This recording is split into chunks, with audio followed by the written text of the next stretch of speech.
Hello and welcome to this FinTech Futures video interview. My name is Paul Hindle, editor at FinTech Futures, and today I'm joined by Maria Nottingham, the Managing Director of Compass Plus Great Britain and Executive Vice President of the Compass Plus Group. If you're not already aware, Compass Plus is an international provider of retail banking and electronic payment software to processors and financial institutions with customers across the globe. Maria was one of the winners at our 2021 PayTech Awards event in July, winning the Women in FinTech category, which looks to celebrate distinguished leadership and inspiring work, as well as making a positive impact on the wider payment services industry. Maria claimed the prize for her role in creating a universal international processing centre that looks to cater for the evolving needs of FIs today, offering more deployment options and increased flexibility. So welcome, Maria, and congratulations firstly on your awards. I guess first what I'd like to ask is what made Compass Plus embark on this project? Well, without sounding too cliche, I guess, we saw a gap in the market. Like with many of these things, this is where it starts. We've seen quite a bit of frustration from the market with options that are available to financial institutions, not necessarily fintechs, quite established financial institutions as well. Again, not just in Europe, but all over the world. Picture is pretty much the same. There is a lot of choice available in the market from individual processing vendors. So collectively, all of these individual vendors offer a lot. Sometimes financial institutions are spoiled for choice, really, but each one of them would be more specialized, focused on a particular area, say debit card processing or prepaid card processing. Some would go a bit further, covering all of the issuing, or for example, all of the acquiring, or they will focus on a certain region. So when it comes to choice from an individual vendor, it's quite limited, and that's where we found the gap was for us to fill in. Okay, so obviously you mentioned that gap there. So what was the the aims then of the process to try and fill that gap? Well,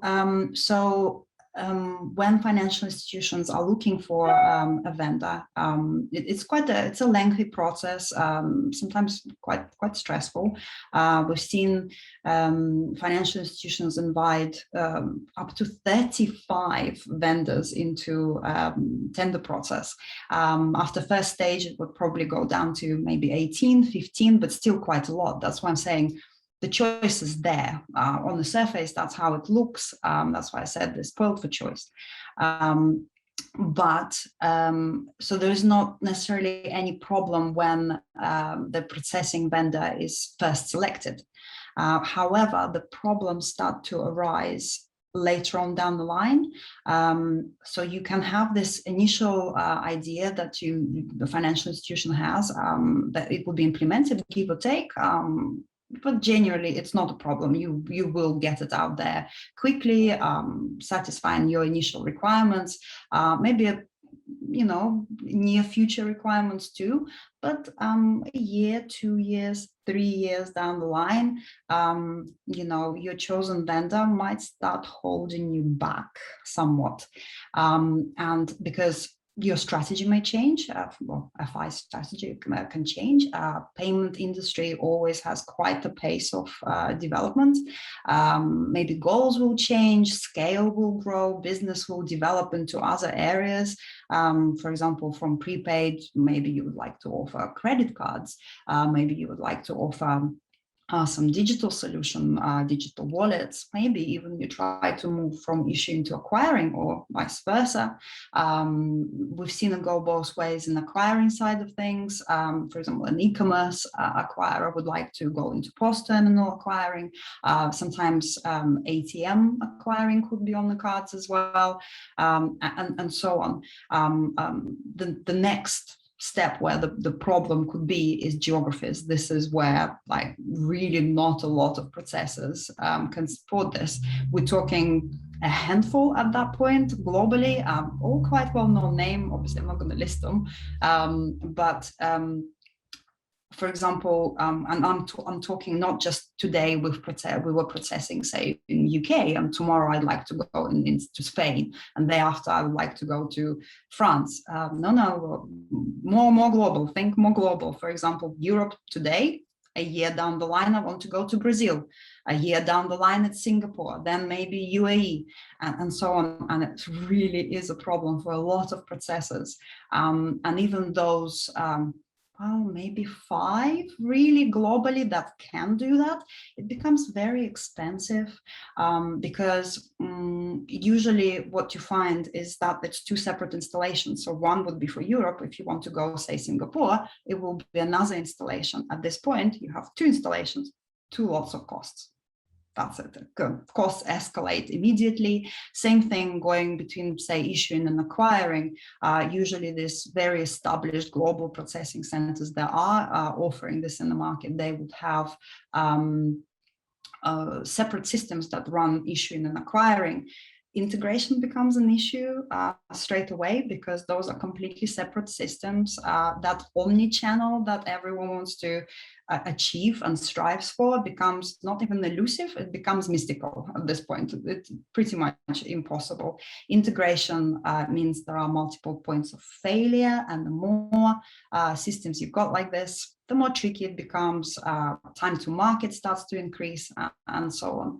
So as the FI develops and their strategy develops, if they are stuck with a specific vendor, and vendor lock-in is quite rife. To be fair, there are all vendors out there trying to keep their customer base, so they will never go anywhere. They make it complicated.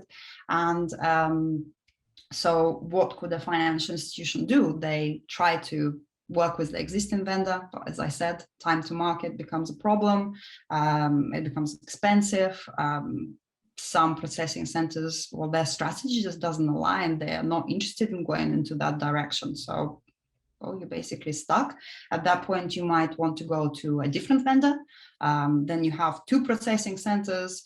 You managing multiple vendors. Integration is an issue. Time to market is a problem. Omni-channel not achievable. So what we have seen, and we do have customers who've gone through this route, eventually they hit a complete brick wall with the incumbent. And it's a migration, and migration is never for faint-hearted, because the existing vendor never plays ball, because they're not interested in losing a customer. They will make it complicated for a migrating financial institution. So you'd rather never, ever reach that stage. So that's why it's a problem. Yeah, well, I mean, from what you're telling me, I mean, that certainly doesn't sound ideal for a lot of financial institutions. So I assume, therefore, then that the Compass Plus processing center that you've been building out aims to solve these kind of problems. Yes, we definitely set out to solve it, and we solved a great majority of them, and working on, 100% solving of a problem. Of course, strive for the best. But that's what makes our solution quite unique, not only in terms of providing universal services, but issuing, acquiring digital payments, covering all alternative payments, even ATM acquiring. We do all that, but we also try to offer technological inclusivity, which is in terms of deployment options and in terms of vendor involvement into the whole process, because quite a lot of FIs out there are looking for vendor independence where they can. So they still want support, but they do want to become independent certain ways, because it's just quicker, cheaper than involving any vendor in your processes. So our processing center runs on our own platform that we sell as a license around the world, and because of that, it's quite established. It's been developed in partnership with our customers around the world. We comply and support a lot of different systems. And again, across the world, different markets. I think we're in about 45 countries so far. So it makes our processing platform quite a lot more established than a regional processing center, for example. That platform can be deployed in a SaaS, PaaS, hosted model, and also because we're licensed we sell licenses, we're a licensed vendor, we can also offer it as a license model, whether in a customer's cloud deployment or on premise. And what's more importantly, we offer a complete mix of that. You can pick and mix which system goes in what mode. This bit can be PaaS, that can go in-house, that can be in SaaS. For example, we've seen quite a lot switch systems. They usually better kept in SaaS.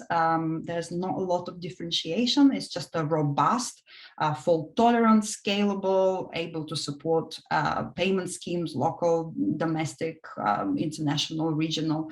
That's what really is needed from this. Other systems can be, that's where financial institutions would like to have more control, because that's where differentiation comes from, unique selling points. So that may be more in SaaS, moving from SaaS to PaaS. And all of this is connected to how much involvement from the vendor you can have in PaaS systems. We offer well, customizations can be done fully by the customer. We do not need to be involved, and we're talking not just, you know, setting up different parameters, like actually writing user-defined functions. So yeah, that's what we've done. Yeah, thanks for running me through all that. So obviously building out such a big kind of like processing center is quite a task. What support did you have from the team in kind of like realizing this project? I think all projects in the payments industry usually involves a lot of different experts, a lot of teams, and building a processing center, you don't see them popping around everywhere constantly. It is quite an undertaking.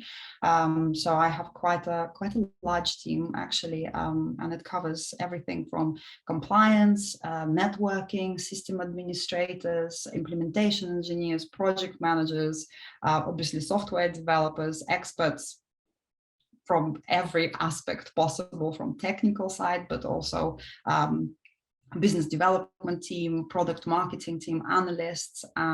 That's kind of my team side, but I also would like to say that I wouldn't be anywhere, let alone winning any awards, without my mentors, who have years and decades actually of experience around the world building various payment systems out there. So yeah, I'm very grateful for all of them. I'm sure. Well, that's great. Thanks so much for kind of like running me through everything there. So that is all from us here today at FinTech Futures. A big thank you to Maria Nottingham, Compass Plus, for taking the time to talk to us today and giving us some fantastic insights into the development of your new processor. Congratulations again on your award at the PayTech Awards. Feel free to check out more of our content on our website or via our YouTube channel, on Twitter or LinkedIn, and we'll see you again soon.